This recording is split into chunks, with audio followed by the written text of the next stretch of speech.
morning, the incredible diversity of our nation's military is on display in a series of pictures. The photographs reveal how the uniform can match the complexity of the men and women who wear it. Wyatt Andrews is in Washington with the intimate and often unexpected portraits. Wyatt, good morning. Good morning. For anyone who's curious about the lives of veterans once they return home, all of these photographs are revelations. In the photos, a photographer has asked dozens of veterans to pose on one side of a mirror, but then tell us their personal stories through the reflection. There are 130 photos so far of veterans and active duty service members, and they are projecting who they are or what's hiding behind the uniform, with all of it revealed through the looking glass. What we get to see is unabashed joy and unrelenting pain. There is pride. There is diversity. There are Americans free to be whatever. And while the photos are very different, the format is the same. On one side of the mirror, the veteran is in uniform. On the other is an image the veterans choose themselves. I love this. It's good. We watched the photographer Devin Mitchell visit several veterans at home. There's nothing better I could probably do to make this photo more powerful. Here's the concept.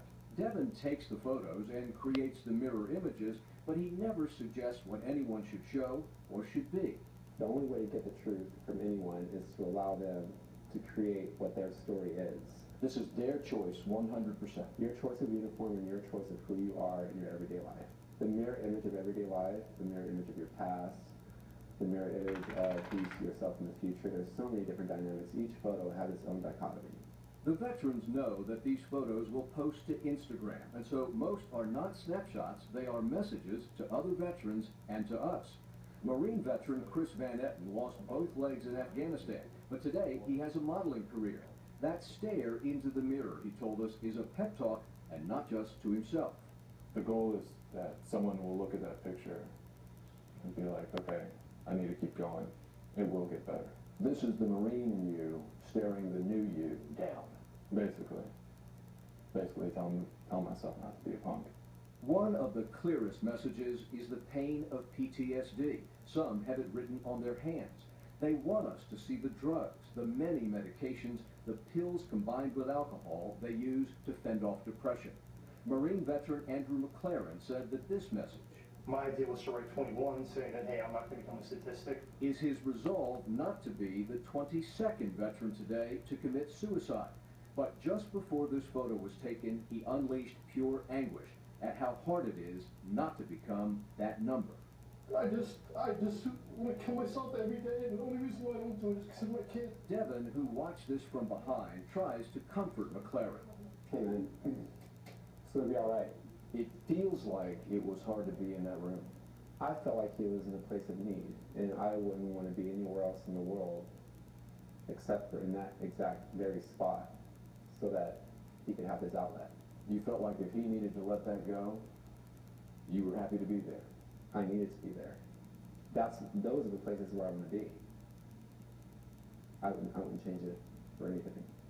To many vets, he says, the photo session itself is therapy. Some veterans feel like their situation is unique. Maybe they feel like they're alone, that no one else deals with what they're going through other than them. One of the most powerful images is also the smallest. This is 8-year-old Rachel Hope standing at attention. Her parents, Jennifer and Shamar, are still in the Navy and have deployed several times. But even when they're gone, Rachel says, she is serving with them. Do you feel like you were part of this too? Sometimes when something dangerous happens or I watch the news that's dangerous happening, I feel like, well, I'm a part of this. In so many photos, there is unmistakable celebration, family reunions that no one takes for granted anymore, the pride in having served next to the relief at being home. The portrait is one of transformation, from duty to personal freedom, which for many was the reason they wore the uniform all along. Devin Mitchell, meanwhile, is a college student who thought all of this up as a way to bolster his application to grad school. He never imagined or intended this to be the social media sensation that it's become. Nora? Wyatt, thank you. What a great story, and kudos to Devin Mitchell, because I think it does point out how many people in the military feel like they're leading two different lives. The life on the battlefield and the life at home. And these pictures capture how very different those lives are. The only way to get the truth from anyone is to allow them to create what their story is. Yeah. A great quote from Devin. Kudos to you, Devin, for bringing us those stories. All right, coming up on Oscar winners, thank